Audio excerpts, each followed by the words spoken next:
Hi, welcome back to AT Math. Today, 11.1, geometric sequences. Well, what is a geometric sequence? Well, a geometric sequence is finding a pattern through multiplication.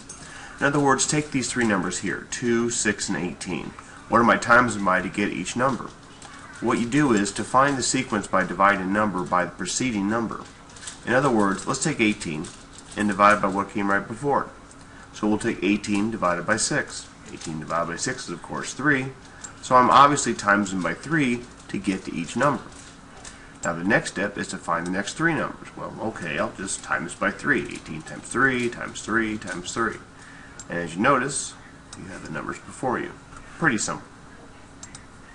Now you try. Find the next three numbers here. 4, 20, 100. Go ahead, find the next three, and see if you're right. Go ahead.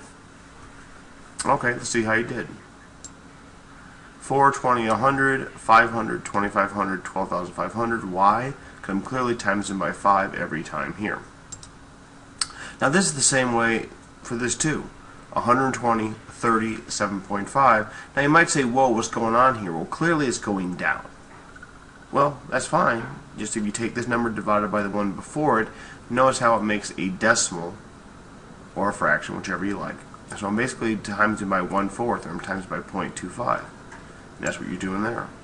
And then if you times by 0.25, 0.25, 0.25, you get these ever smaller numbers. Or if you just times it by 1/4, same idea. This might actually look more cleaned up, but if you take your calculator and take 15 divided by 128, you'll find it's the same number as this. So really, either way works. There's no wrong way. Now this. Find the next three terms. So you have -16, 4, and -1, 1/4. Even though it looks weird, it's the same procedure. First, take a number divided by the preceding one. So we'll just take maybe -1 and divide it by 4. Well, -1 divided by 4 is -1/4, or -0.25. So basically all I'm doing is I'm times by -1/4 or -0.25 for each number going across. Then to find the next three, times by -1/4 for each one, boom, boom, boom. Or times it by -0.25 for each one, boom, boom, boom. Same thing. Now the terms themselves have positions. Take our first example. 2, 6, 18, 54, 162, 486. Each term is a position. Now yes, I'm timesing by 3, but that's not the point. The point is I started at 2. And when I times by 3, I got to 6. Times by 3 again, I got to 18, and so on. I kept bouncing by 3 each time. So the first term is A1. That's the initial term. So I start at 2. Now, you have to, to any sequence, you have to start somewhere. So they're saying we're starting here at 2. And then we're going ahead and bouncing every time. Bounce, bounce, bounce. Well, each bounce or each term is the next step or the next hop. Now, taking the set, what would the 11th term be? Well, you could go ahead and just start times 3, times 3, times 3 and write them down. You could do that. Like I said, you could grab a calculator times 3 a lot. Or here's the formula. To find the nth term, the term you're looking for, which in this case will be the 11th term, you take the first term times the common ratio, in other words, what you're bouncing by each time, and then take the number you're looking for minus 1.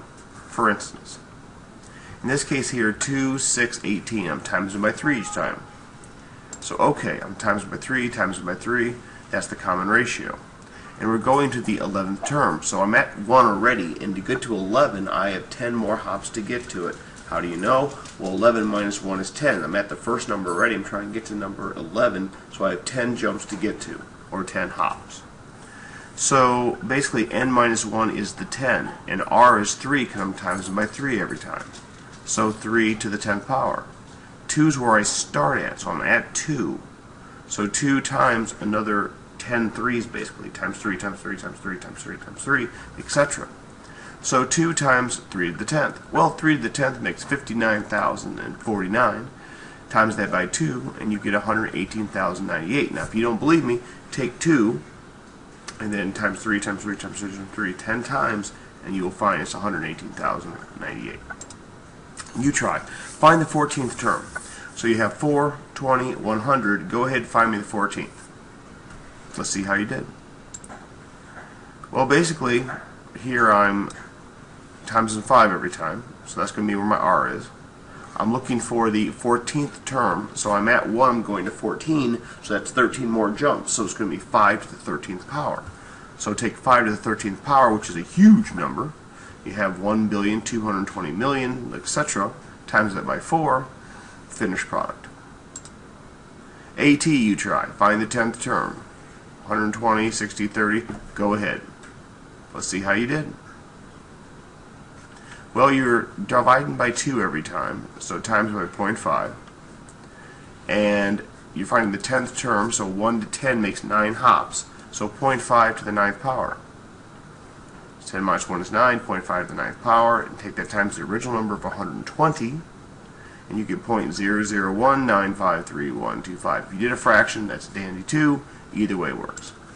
Now, the first term of a geometric sequence is 128, and the common ratio is 0.5. What's the 10th term of the sequence? Same idea. So basically, we're starting at 128. We're starting at 128. Common ratio is 0.5. So we're bouncing by 0.5, 0.5, 0.5. What's the 10th term? In other words, from the 1st to the 10th, it's going to be 9 hops. So 0.5 to the 9th power, to get that, times 128, there you go. You try. For a geometric sequence, a to the first equals 8 and r equals 3. Find the 5th term of this sequence. Go ahead. Let's see how you did. First thing you do is you go ahead and say first term is 8. 8 goes there. We're bouncing by 3 each time. We're finding the 5th term, which means 4 hops. 30 to the 4th power. Then times 8. 3 to the 4th power is 81. 81 times 8 is 648. You try. What's the 13th term of a geometric sequence? 8, negative 16, 32, negative 64. Go ahead. Pause. Let's see how you did. Basically, every time you're times by negative 2, times negative 2, times negative 2, there are going to be, there's 13 terms total. You're at the first one, so 12 hops. Negative 2 to the 12th power, times 8, and there you have it. Sports application. A bungee jumper jumps from a bridge. The diagram shows the bungee jumper's height above ground at the top of each bounce.